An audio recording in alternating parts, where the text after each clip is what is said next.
Kun olet kirjautunut Traficomin asiointipalveluun, valitse vesikulkuneuvot ja alukset ja valitse listaltasi se kyseinen vesikulkuneuvo, johon haluat tehdä moottorin muutoksen.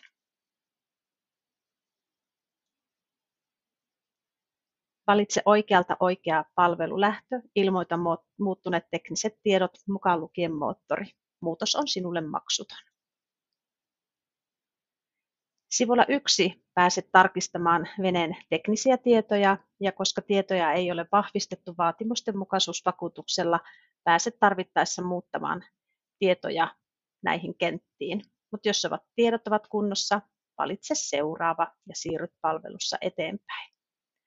Sivulla 2 voit tarkistaa veneen muita tietoja ja tarvittaessa muuttaa veneelle uuden nimen. Koska veneen tietoja ei ole muutettu, joihin tarvittaisiin liite, pääset tässä vaiheessa jatkamaan painamalla seuraava painiketta eteenpäin. Sivulla 4 lisätään uusi moottori. Poista olemassa oleva moottori painamalla poista painiketta. Tämän jälkeen lisäät moottorin painamalla lisää moottori painiketta. Kirjoitat veneen moottorin valmistenumeron sekä valitset merkin ja hae.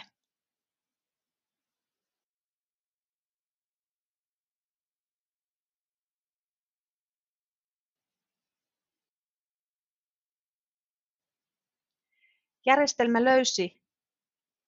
löysi kyseisen moottorin. Jos tämä on se oikea moottori, voit liittää sen veneeseen painamalla valitse. Mutta nyt huomasitkin, että olet syöttänyt viimeisen numeron väärin ja teet haun uudestaan. Ja järjestelmä ei löytänytkään tätä sinun kyseistä moottoria, jolloin pääset lisäämään sen painamalla lisää uusi moottoripainiketta. Moottori on uusi ja valmistenumero ja merkki syötettiin edellisessä vaiheessa, joten niihin ei enää tässä vaiheessa pääse käsiksi. Mallin voit hakea täältä koodistosta. Valitset moottorityypin, lisäät propulsiotyypin.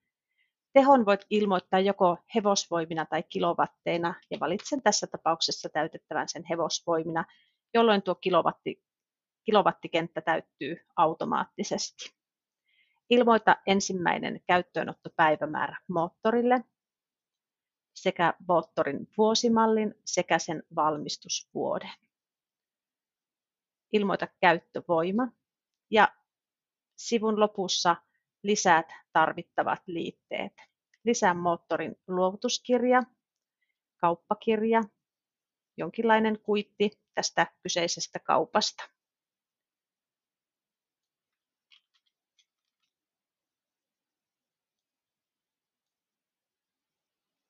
Ja koska ilmoitin tuolla aikaisemmin, että moottori on uusi, niin tähän tarvitaan myös moottorista vaatimustenmukaisuusvakuutus.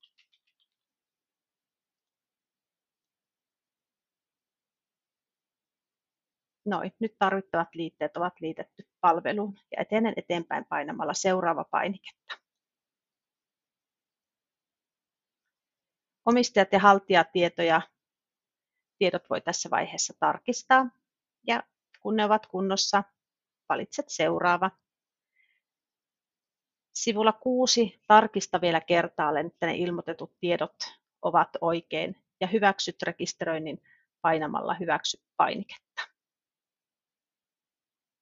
Noin. Palvelun päätteeksi järjestelmä kertoo sinulle, että hakemus on vastaanotettu.